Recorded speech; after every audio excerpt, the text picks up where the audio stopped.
নমস্কার। আজ আপনারা শুনছেন আমাদের গল্প আমার মুক্তি চাই। এই গল্পটি নিবেদন করছে লেখার সেতু ইউটিউব চ্যানেল। এই হরর স্টোরিটি লিখেছে সায়ন, আর গল্পের প্রধান চরিত্র পাঠে আমি কেয়া। শুরু করছি আজকের গল্প আমার মুক্তি চাই, the devil inside the girl.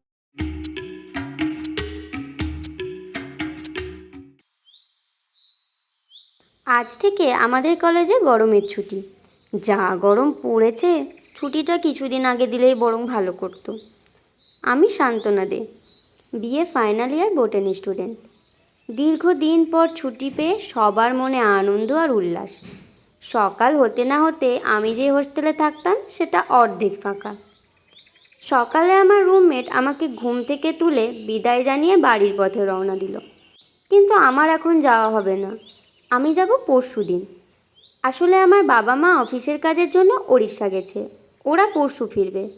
আর আমার বাড়িতে আমরা তিনজনই থাকি, তাই এখন একা বাড়িতে থাকার চেয়ে হোস্টেলে থাকাই আমার কাছে ভালো বলে মনে হলো। এই নিয়ে হোস্টেলের ওয়ার্ডেন দিদির সাথে প্রথমেই কথা বলে নিয়েছি। তিনি থাকার পারমিশনও দিয়েছেন, কিন্তু তিনি থাকবেন না। তিনি নবদ্বীপ ঘুরতে যাবেন পরিবারের সাথে। দুপুরের মধ্যে সারা হোস্টেল প্রায় ফাঁকা। এই প্রথমবার আমি হোস্টেলে কোনো ছুটিতে থাকতে যাচ্ছি, খুব মজা লাগছিল।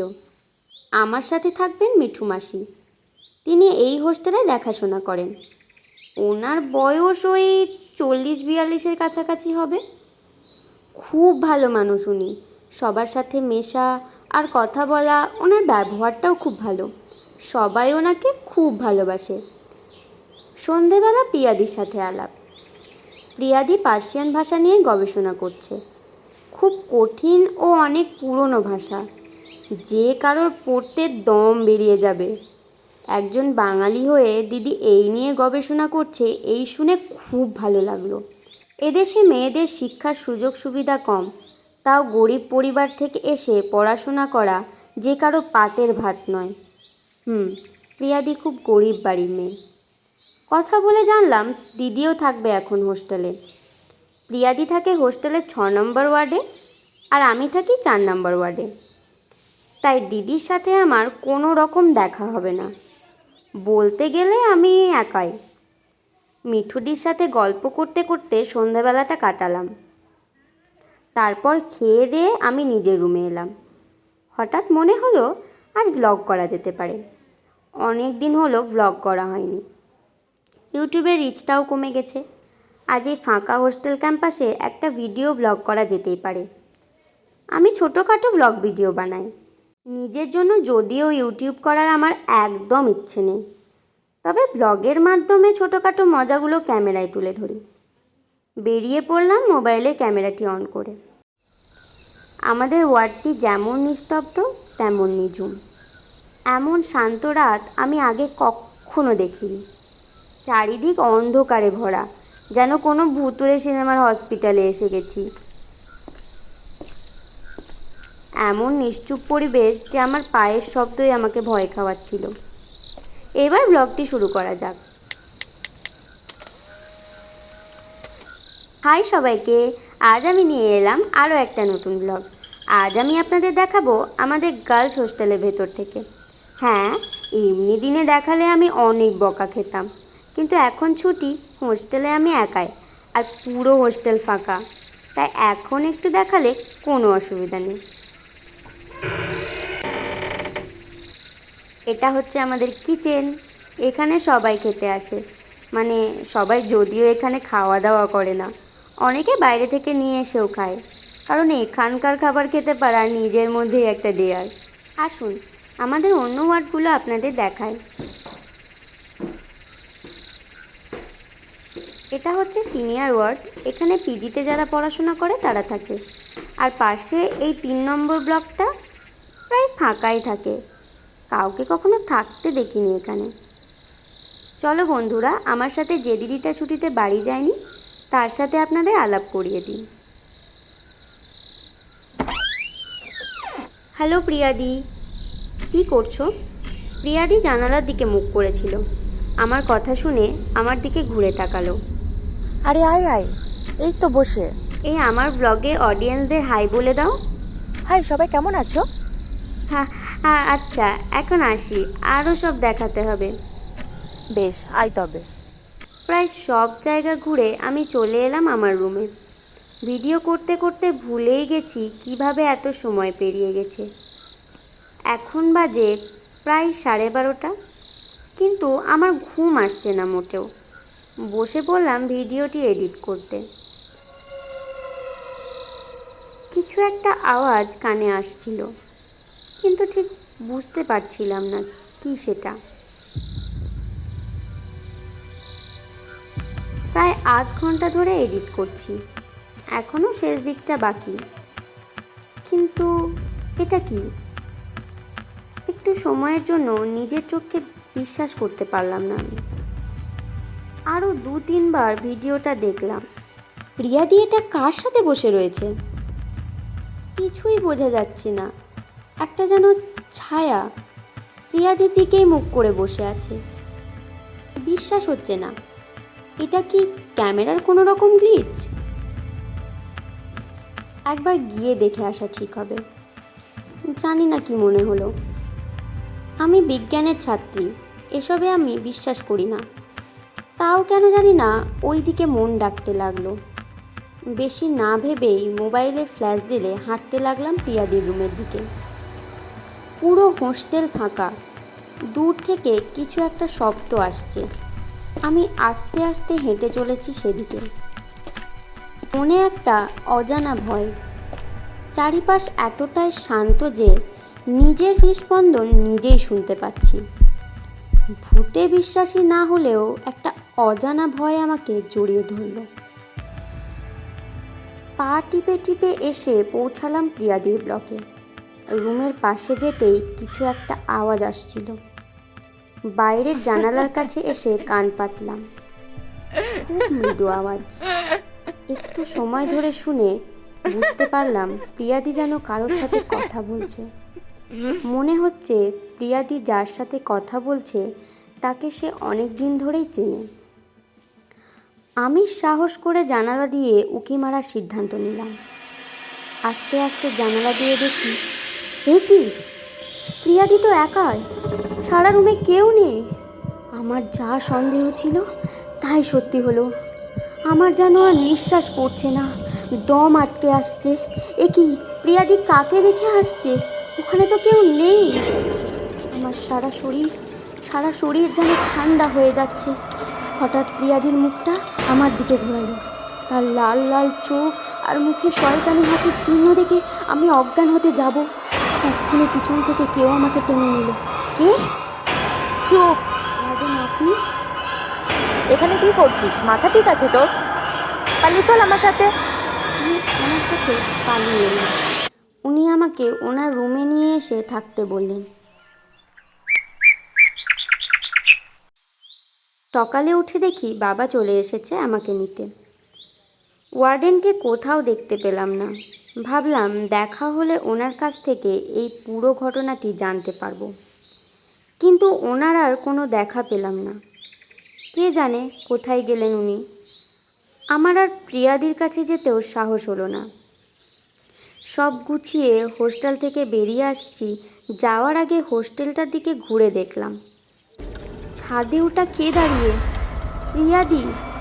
হ্যাঁ, প্রিয়াদি তো দাঁড়িয়ে আমার দিকে চেয়ে এক দৃষ্টিতে, আর মুখে সেই শয়তানি হাসি। আমি ভয়ে বাবাকে বললাম, বাবা ওদিকে দেখো, ছাদে প্রিয়াদি আমার দিকে অদ্ভুতভাবে তাকাচ্ছে। ওখানে তো কেউ নেই।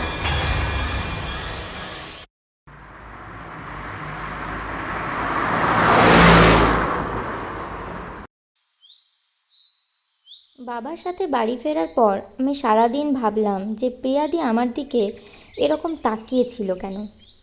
2-3 দিন পর প্রিয়াদির কথাটা মাথা থেকে চলে গেল। বেশ মজায় এবারে ছুটিটা কাটলো। কাল আবার হোস্টেলে ফিরতে হবে। মনটা উদাসীন হয়ে গেল। বাড়িতে সব জিনিস গোছাতে লাগলাম। হঠাৎ মনে পড়ল হোস্টেলের সেই প্রিয়াদির কথা। সব গোছানোর পর আবার ফোনে রেকর্ড করা সেই ভিডিওটি খুলে দেখতে লাগলাম। কৌতূহল আরও বাড়তে লাগলো। সকালের ট্রেনে প্রায় 10টা নাগাদ পৌঁছালাম হোস্টেলে। পৌঁছাতেই চোখ গেল সেই বারান্দায়, আজ কেউ নেই ওখানে। সোজা ঢুকে গেলাম রুমে। আমার রুমমেট এখন আসবে না, ও জানিয়েছে ও 2 দিন পর আসবে। দুপুরের খাবার আজ আমি হোস্টেল ক্যান্টিনেই খাবো, তাই স্নান সেরে সোজাই চলে গেলাম ক্যান্টিন। আজ ক্যান্টিন ফাঁকা, হাতে গোনা কয়েকজনকে দেখা যাচ্ছে। আমার খাবার আগে থেকেই সন্ধ্যা দিকে বলা ছিল, তাই কুপন কেটে সোজাই খেতে বসে পড়ি। খেতে খেতে বাম কানে কিছু একটা সুরসুরির ইঙ্গিত পাচ্ছিলাম। প্রথমে ভাবলাম আমার কানের টান, তারপর বুঝলাম কিছু একটা চলছে আমার পিছনে। পিছন ফিরতে আমার নিঃশ্বাস বন্ধ হওয়ার উপক্রম। এ যে প্রিয়াদি বসে রয়েছে আমার পিছনে। আমার সারা শরীর আবার ঠান্ডা হতে আরম্ভ করলো। কিন্তু প্রিয়াদি সাধারণ মানুষের মতোই কোনো দিকে মন না দিয়ে চুপচাপ খাচ্ছিল। আমি হতবাক হয়ে তাকিয়ে। সেই সময় হঠাৎ আমার কানে ডাক এলো, কিরে শান্তনা, কখন এলি বাড়ি থেকে? সেই সঙ্গে আমার হুঁশ ফিরল। আচ্ছা, তুই পিয়াদির দিকে অমন তাকিয়ে কেন? ডাকটি ছিল স্নেহার। স্নেহার সাথে আমার হোস্টেলেই আলাপ। তার ডাক শুনে আমি বললাম, তুই চিনিস প্রিয়াদিকে? হ্যাঁ চিনি তো, পিয়াদি আমাদের গ্রামেই থাকে। জানিস না ওর একটু কি বলছিস, ভালো করে বল। আমাদের গ্রামে সবাই বলে নাকি প্রিয়াদির মানসিক অবস্থা ঠিক ভালো নেই। তাই তো আমি প্রিয়াদির সাথে কোনোদিন কথাও বলিনি। মানসিক অবস্থা? কি হয়েছে তার? সে অনেক কথা, পরে না হয় শুনি। না, তুই এখনই বল। প্রিয়াদির ছোটবেলা থেকে সোমা নামে এক বান্ধবী ছিল। ছোটবেলা থেকে স্কুল জীবন তার সাথে কেটেছে, কিন্তু উচ্চ মাধ্যমিক পরীক্ষা দেওয়ার কিছুদিন আগে সে হঠাৎ মারা যায়। মারা যায়? হ্যাঁ, তারপর থেকে প্রিয়াদি কেমন যেন পাল্টে যায়। সব সময় একা থাকে, কারোর সাথে বেশি কথাও বলে না, নিজের মনেই বিড়বিড় করে। গ্রামের সবাই তো প্রিয়াদিকে শেষ পর্যন্ত মানসিক রোগী বলেই মেনে নিল। এই বলে স্নেহা চলে গেল। তারপর পুরো ঘটনাটি স্পষ্ট হলো। এর মধ্যেই প্রিয়াদি খাওয়া শেষ করে উঠে চলে গেছে। দেখতে দেখতে রাতের খাবার সেরে শুয়ে পড়লাম। সারাদিনে কি ঘটেছে না ঘটেছে তা কিছুই মনে নেই, শুধু মনে প্রিয়াদির কথাই ভাসছে।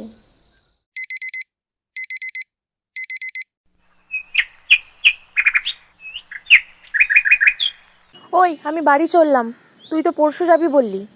কি? আমি তো বাড়ি থেকে ফিরে এসেছি। এসব কি বলছিস তুই অঙ্কিতা? পাগল হয়েছিস নাকি? আজ থেকে তো গরমের ছুটি শুরু। অঙ্কিতা তো বাড়িতে ছিল, তাহলে কি এসবটা আমার স্বপ্ন? যাক, বাঁচা গেছে, এক ভয়ঙ্কর স্বপ্ন থেকে বাঁচলাম। মাথা ঝিনঝিনিয়ে উঠল আমার। একটু পর অঙ্কিতা বাড়ি চলে গেল। আমি আস্তে আস্তে নিচে চলে এলাম। ক্যান্টিনে খেতে এসে দেখি প্রায় অর্ধেক হোস্টেল ফাঁকা। মনের মধ্যে ছুটির আনন্দ জাগলো। এই আনন্দে আমার ওই দুঃস্বপ্নের কথা প্রায় ভুলেই গেলাম। দেখতে দেখতে সন্ধে হয়ে এলো। বাইরে বেরোনোর সময় মিঠু মাসির সাথে দেখা। তার সাথে ছুটি নিয়ে গল্প করতে লাগলাম। কিছুক্ষণ কথা বলার পর মিঠু মাসি বললেন আমার সাথে আর একজন আজকে থাকবে হোস্টেলে। আমি জিজ্ঞাসা করলাম, কে মাসি? মাসি যেটা বলল সেটার জন্য আমি প্রস্তুত ছিলাম না। প্রিয়া। আবার আমি কানের পাশে সুরসুরি অনুভব করলাম। পিছন ফিরেই দেখি, কি প্রিয়াদি! আমি আবার হোস্টেল ক্যান্টিনে। আমি এখানে কখন এলাম?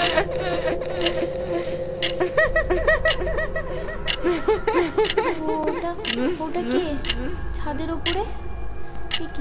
প্রিয়াদি আমার লাল লাল চোখ নিয়ে তাকিয়ে আছে কেন?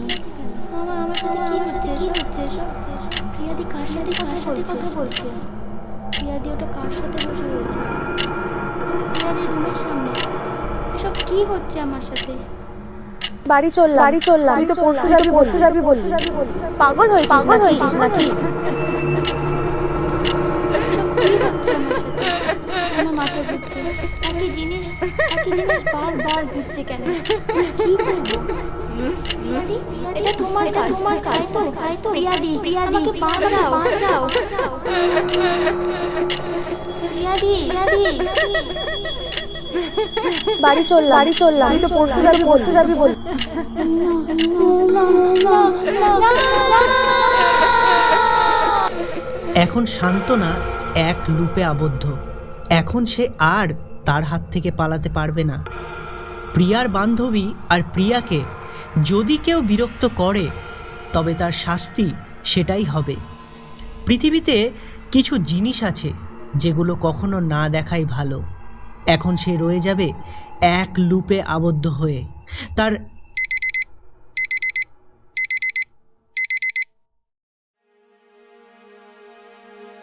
আমি কি করব এবার? ও যে আমার পিছু নিয়েছে। শেষ রাতের অঙ্গীকার সাথে আটকে আছে এক অন্ধকার। চাঁদের আলোয় তা আরও রক্তাক্ত কালো হয়ে ওঠে। লাল বিরহ দৃষ্টি যা কেউ কখনো দেখেনি তেড়ে আসছে আমার দিকে। আমি অবশ, আমার সে পিছু নিয়েছে। কেউ নেই আমার সাথে। আছে এক অজানা শক্তি যে তাকে আমার কাছে আসতে বাধা দিচ্ছে, আবার সেই শক্তি যে আমাকে তার কাছে ঠেলে দিচ্ছে। ওই লাল চোখ, সেই রক্তমাখা চোখ আমার দিকে তাকিয়ে আমার ঘুমের মধ্যে আমাকে ডাকছে, আমাকে নিশি বানিয়ে দিচ্ছে, আর জোর গলায় আমার কানে চিৎকার করে বলছে, আমার মুক্তি চাই, আমার রেহাই চাই, আর এই মুক্তি আমাকে দিবি তুই, হ্যাঁ শুধু তুই।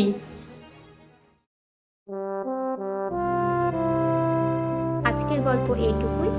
আপনারা শুনলেন লেখার সেতু নিবেদিত গল্প আমার মুক্তি চাই। গল্পটি ভালো লাগলে লাইক করবেন। আমাদের সাথে জুড়তে ও আমাদের গল্প শুনতে অবশ্যই চ্যানেলটিকে সাবস্ক্রাইব করবেন। ধন্যবাদ সকলকে।